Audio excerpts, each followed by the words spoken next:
22 अक्टूबर 2008 India के द्वारा Chandrayaan mission launch किया जाता है और चांद पर पहुंचकर ये स्पेसक्राफ्ट कुछ ऐसी चीज की खोज करता है जिसको लेकर दुनिया भर में हेडलाइंस छप जाती हैं। Water on the moon. Chandrayaan 1 पहली बार ठोस सबूत लाता है दुनिया के सामने कि चांद की सतह पर पानी मौजूद है और इस खबर को देखकर दुनिया भर के देशों में चांद को एक्सप्लोर करने का क्रेज फिर से जाग उठता है। अमेरिका और चाइना के द्वारा रेगुलरली मून पर मिशन भेजे जाते हैं और इजराइल कोशिश करता है चांद पर सॉफ्ट लैंडिंग की और जापान, यूरोप और रशिया के द्वारा भी लूनर मिशन प्लान किए जाते हैं। लेकिन आज दुनिया की नजर है इंडिया के चंद्रयान मिशन 3 पर। आखिर कौन सी नई खोज चंद्रयान 3 का मिशन करेगा और चंद्रयान 2 का मिशन क्यों फेल हो गया था। नमस्कार दोस्तों, मधुर सरस चैनल पर आपका स्वागत है। आज के वीडियो में बात करेंगे चंद्रयान मिशन 3 के विषय में। संपूर्ण जानकारी पाने के लिए वीडियो में अंत तक बने रहें। वीडियो को लाइक, चैनल को सब्सक्राइब करें। चांद पर भेजे जाने वाले मिशंस मून मिशंस 5-6 प्रकार के हो सकते हैं।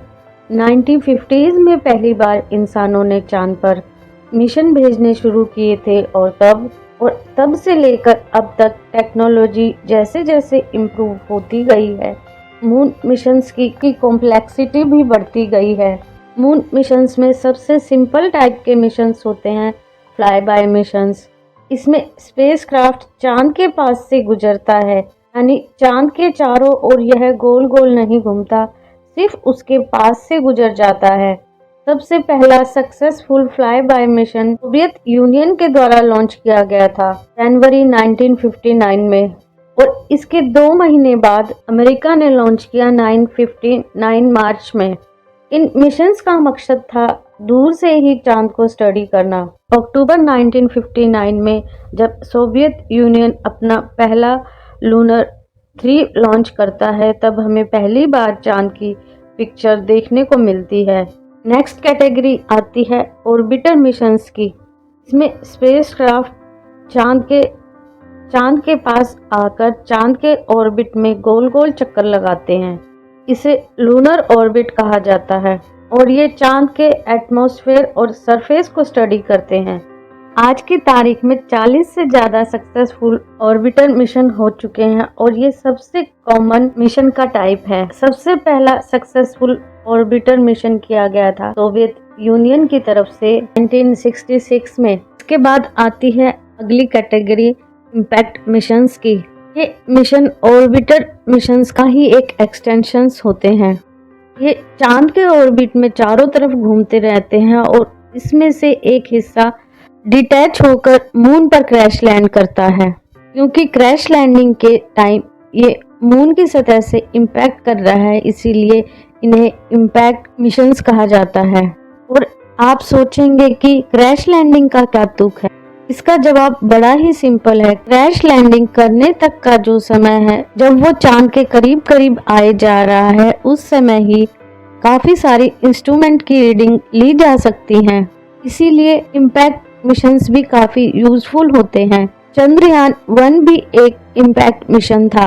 जो हिस्सा स्पेसक्राफ्ट का अलग होकर चंद्रयान पर लैंडिंग करता है, मून इम्पैक्ट प्रोब कहा जाता है। चंद्रयान 1 के मून इम्पैक्ट प्रोब में एक इंस्ट्रूमेंट लगा था, चंद्रास ट्यूटनर कंपोजिशन एक्सप्लोरर।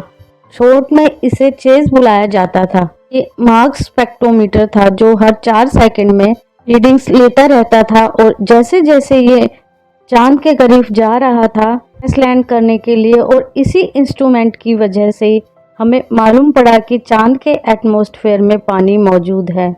ये मून इम्पैक्ट प्रोब क्रैश करता है स्केलेटन क्रेटर पर जाकर। और चंद्रयान 1 में एक ऑर्बिटर भी था जो अपना ऑर्बिटर मिशन अलग से कर रहा था। ऑब्वियसली ऑर्बिटर के बिना इम्पैक्ट प्रोब लॉन्च भी नहीं किया जा सकता।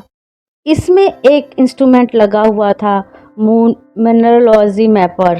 जब मून इम्पैक्टर प्रोब जाकर क्रैश लैंड किया तो चांद पर मौजूद कुछ मिट्टी उड़ी। उस मिट्टी को, उस लूनर सॉयल को एनालाइज किया इस इंस्ट्रूमेंट ने, और इस एनालिसिस के बाद कंफर्म हुआ कि चांद की मिट्टी में भी पानी मौजूद है।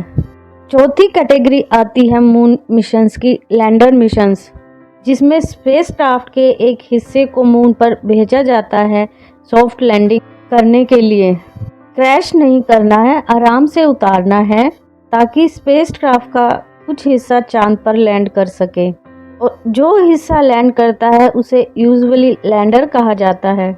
और ये करना बहुत बहुत कॉम्प्लिकेटेड चीज़ है।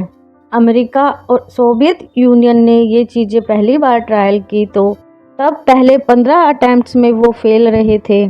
सन 1966 में पहला सक्सेसफुल अटेम्प्ट किया जाता है और सोवियत यूनियन ये करने वाला पहला देश होता है। आमतौर पर लैंडर्स काफ़ी बल्कि होते हैं, बहुत ही हैवी और बड़े बड़े होते हैं, तो ये चांद पर जाकर लैंड करने के बाद बस वहीं पर रुक जाते हैं, हिलते नहीं हैं। उसके बाद चांद पर मूव करने के लिए अगली कैटेगरी आती है मिशंस की, रोवर मिशंस। रोवर्स ये छोटे से रोबोट्स होते हैं जिन पर पहिए लगे होते हैं, और ये लैंडर से बाहर निकलकर सरफेस पर मूव कर पाते हैं।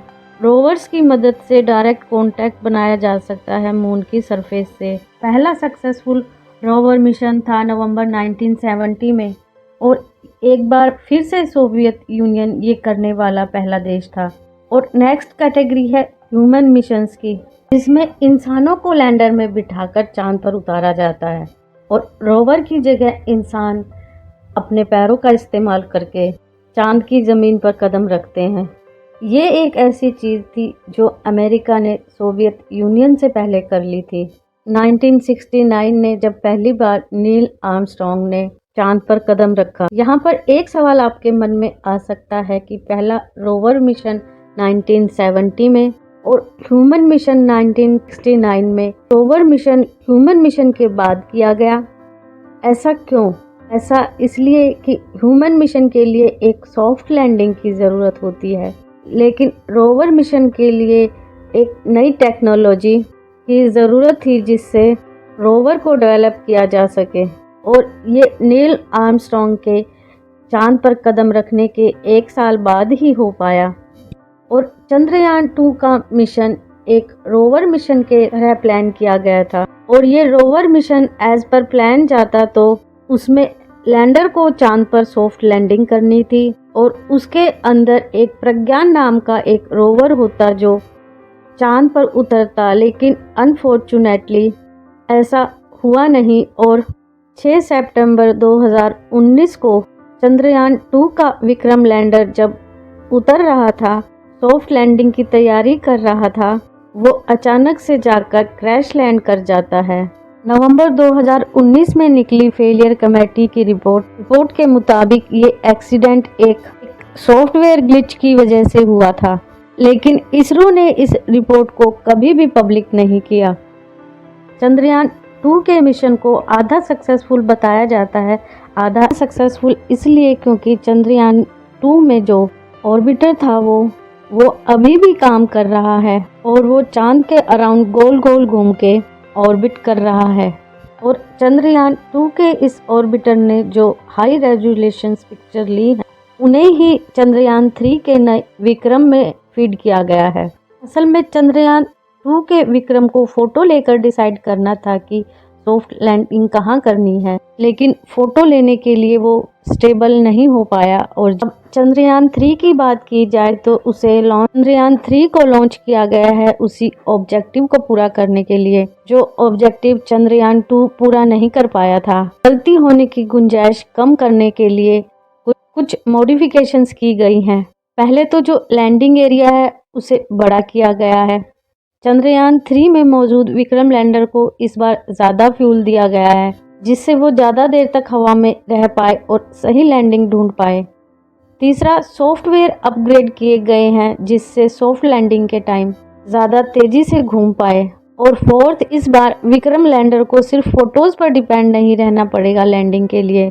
चंद्रयान 2 की तरह चंद्रयान 3 का भी मिशन ऑब्जेक्टिव वही है, मून के साउथ पोल पर लैंड करना और एक रोवर उतारना। चंद्रयान 3 की लैंडिंग साइट 70 डिग्री साउथ है। चंद्रयान 3 के द्वारा जब विक्रम लैंडर उतारा जाएगा मून की सतह पर, तो उसे सिर्फ एक लूनार डे मिलेगा अपने साइंटिफिक एक्सपेरिमेंट कंडक्ट करने के लिए। एक लूनार डे धरती के करीब 1 महीने के जितना होता है, मतलब 2 हफ्ते का दिन और 2 हफ्ते की रात। तो इस हिसाब से जब मून पर लैंडिंग का समय होगा 23 और 24 अगस्त के अराउंड, तब से सिर्फ 14 दिन का ही समय मिलेगा रोवर को सारी इंफॉर्मेशन लेने के लिए, क्योंकि चंद्रयान 3 में जो इंस्ट्रूमेंट हैं वो सब लूनर डे के हिसाब से हैं, नाइट्स के हिसाब से नहीं बने हैं। जब चांद पर रात होती है तो टेम्परेचर बहुत कम होता है, लगभग -202 डिग्री सेल्सियस तक टेम्परेचर नीचे जा सकता है। तो इतनी ठंड में कोई इंस्ट्रूमेंट काम नहीं करते हैं। इसीलिए हमारे इसरो के चीफ ने भी कहा है कि हम चाहते हैं कि इसकी लैंडिंग तब हो जब चांद पर सूरज निकल रहा हो। तब से लेकर हमें 14-15 दिन का टाइम मिलेगा काम करने के लिए।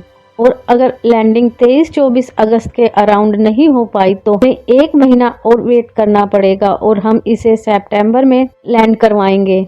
इंस्ट्रूमेंट की बात की जाए तो विक्रम लैंडर का वजन है 1750 किलोग्राम और रोवर का वजन है करीब 26 किलो। रोवर का नाम फिर से प्रज्ञान है। टोटल में 3 मॉड्यूल्स लगे हैं चंद्रयान 3 में, एक लैंडर मॉड्यूल, एक रोवर मॉड्यूल, एक प्रोपल्शन मॉड्यूल। इस प्रोपल्शन मॉड्यूल में एक इंस्ट्रूमेंट लगा है स्पेक्ट्रोप्लैरोमेट्री ऑफ हैबिटेट प्लैनेट अर्थ, जिसका शॉर्ट फॉर्म शेप है, जो छोटे एक्सोप्लैनेट की खोज करेगा। जब प्रज्ञान अपना काम कर रहा होगा तो विक्रम लैंडर उसकी कुछ फोटोज भी खींच रहा होगा। अगर प्लान के मुताबिक सब कुछ सही जाता है, जो कि हम उम्मीद करते हैं सब कुछ सही जाएगा, तो भारत के लिए यह एक बहुत बड़ी जीत होगी। इंडिया चौथा ऐसा देश बन जाएगा सोवियत यूनियन, अमेरिका और चाइना के बाद जो चांद पर सॉफ्ट लैंडिंग करने वाला है। ये चीज़ 2019 में ही हो जानी थी अगर चंद्रयान 2 का एक वो हिस्सा फेल ना होता तो।